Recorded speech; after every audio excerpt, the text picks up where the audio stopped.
Buckle up, the adventure of a lifetime is about to take off. I'm kicking off my epic round-the-world journey in style, flying SriLankan Airlines Business Class from London to Colombo. Is this a hidden gem soaring above the competition, or a letdown at 35,000 feet? From cabin comfort to seat showdown and in-flight service secrets, I'm diving into it all. Let's find out if SriLankan delivers sky-high excellence or crash lands in disappointment. Welcome to the channel.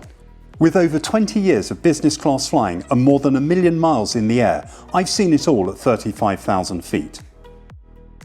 Now I'm taking things to the next level, an unforgettable round-the-world journey in business class, from London, through Asia, across the Pacific and into the Americas. Join me each fortnight as I dive into every detail. The luxury, the letdowns, and honest reviews of each flight experience. Love travel, aviation, or just chasing the thrill of the skies? Hit that subscribe button and join me for the adventure of a lifetime.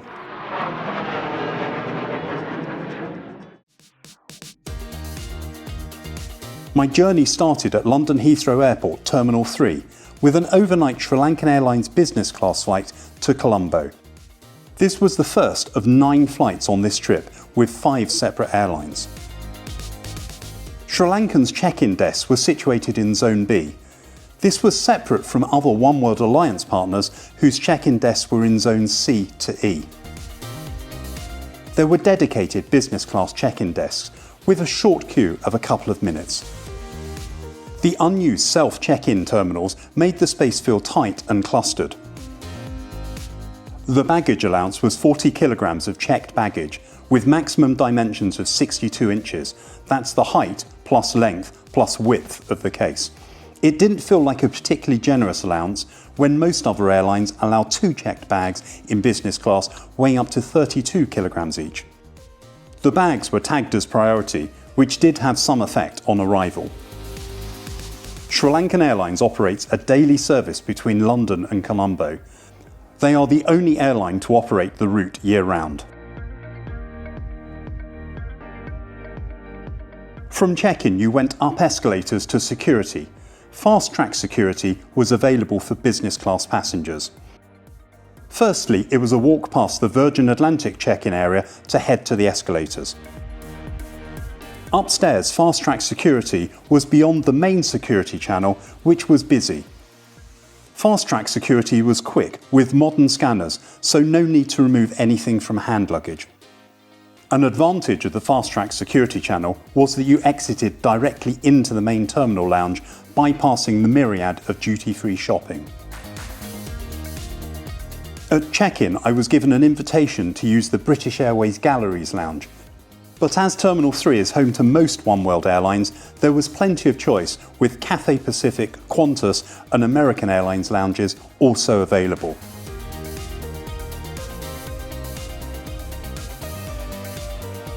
The BA lounge was located at Lounge F. It had both a business class and first class section. My BA Gold card got me access to the first class section.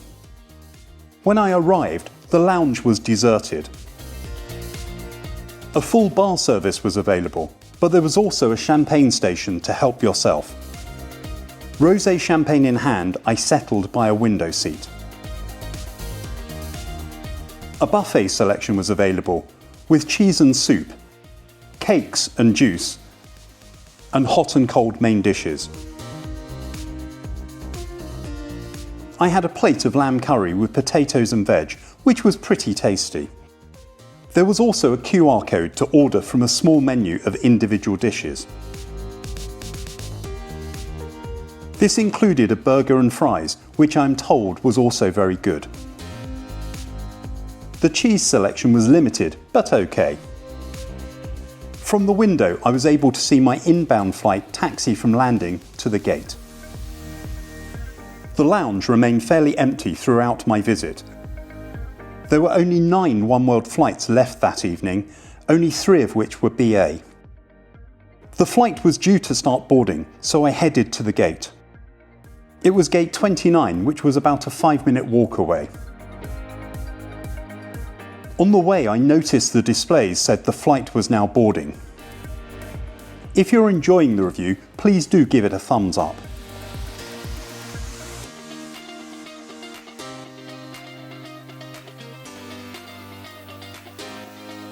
On arrival at the gate, there was a dedicated line for business class passengers to check in. Despite the display boards, boarding hadn't started. The flight was on an Airbus A330-300 aircraft, registration 4 Romeo Alpha Lima Papa. It was 9 years old.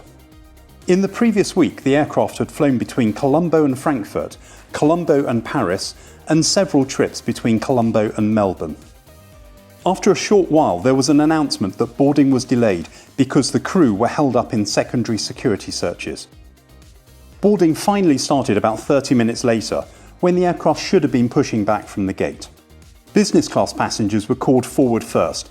The boarding was pretty chaotic, with passengers jostling to get in front of one another.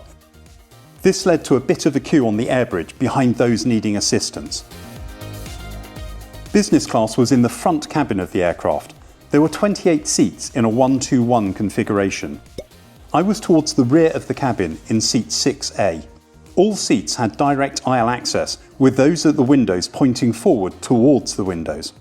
It was a Saffron Cirrus flatbed seat. It was 21 inches wide and fairly comfortable to sit in. On the seat was a cushion and blanket. In front of the seat was a footstool, with a pair of slippers in a wrapper on the floor. Beside the seat was a counter, below which the table folded out. Above which were a series of control panels. Controls to adjust the seat, a power socket which didn't work for the entire flight, a USB-A port which did work, and a reading light. Below the controls was an armrest, and there was a small storage pocket further forward. Headphones, socks, and an eye mask were provided. There was plenty of space in the overhead storage bins. Overhead were reading lights and individual air vents. The cabin wasn't that clean, with some marks on the walls. Soon, pre-departure drinks were offered, champagne, juice or water. Then a hot towel was provided. In front of the seat was a coat hook, below which was a magazine holder. This held a duty-free brochure and an interesting leaflet on unlawful behaviour. There was a manual security demonstration as we pushed back from the gate. We were running about 30 minutes behind schedule. We taxied from Terminal 3 to the north to take off from runway 27 right.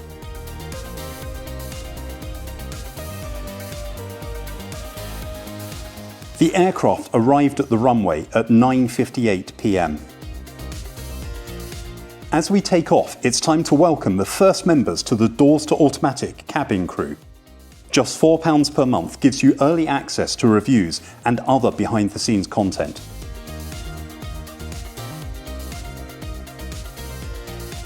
Head over to Patreon to join the crew.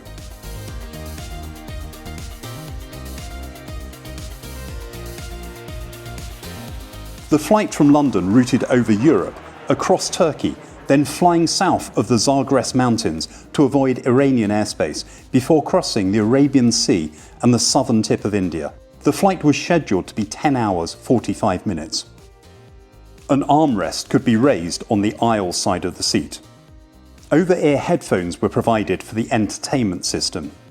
The entertainment screen was 15 inches in diameter. On the SriLankan Airlines website, there was promise of a fairly extensive range of content on the entertainment system. 232 movies, 87 TV series, and 121 audio albums. The reality was nothing like this. There were just 14 movies, with no TV series or audio albums at all. The range of movies was very poor, and all the other functions of the system did not work. There were not even in-flight maps or flight timings. The website also promised Wi-Fi, although at pretty hefty fees for limited data. Sadly, for much of the flight, I couldn't get the system to load on my phone.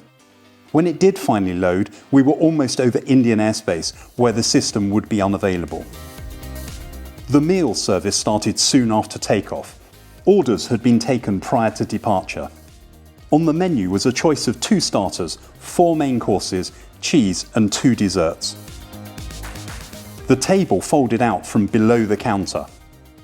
The meal was served on a tray. No order had been taken for starters. It seemed to be a lucky dip which course you got. I was served the seafood takeoff. A choice of bread was available, including cold garlic bread. A linen tablecloth and metal cutlery were provided. The starter comprised smoked salmon, marinated prawn and calamari. For main course I did get my choice, the Sri Lankan chicken red curry. This was served with basmati rice, tempered potatoes and beetroot curry. It was spicy and had lots of different flavours. It was a good choice. The tray was cleared away before dessert and cheese were served, both still wrapped. I opted for the seasoned assortment of the finest fresh fruit. The cheese selection was rather underwhelming. Accompanying the meal was the Sky Bar. The wine selection was very basic, being simply red or white. The red wine was a New Zealand Pinot Noir. Fresh tea was served after the meal, in a cup and saucer on a paper doily. There were 2 toilets for business class passengers, both at the front of the cabin. They were pretty standard Airbus bathrooms, in fairly good condition. A range of toiletries and amenities were provided, although these didn't include a premium soap.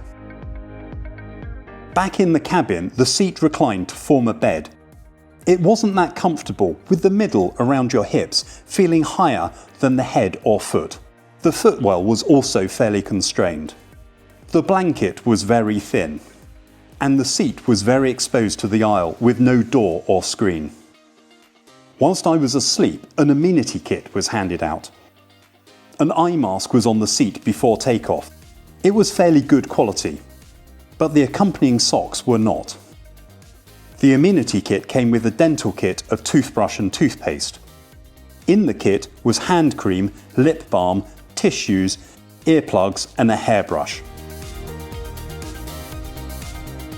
I booked my round-the-world ticket with the One World Alliance. The ticket included 9 flights, departing from London, flying 28,000 miles and arriving back in London just over 3 weeks later. The business class ticket cost £7,985. Booking each flight separately could have cost as much as £14,185. So at just 28 pence per mile, I thought this was very reasonable for a premium ticket.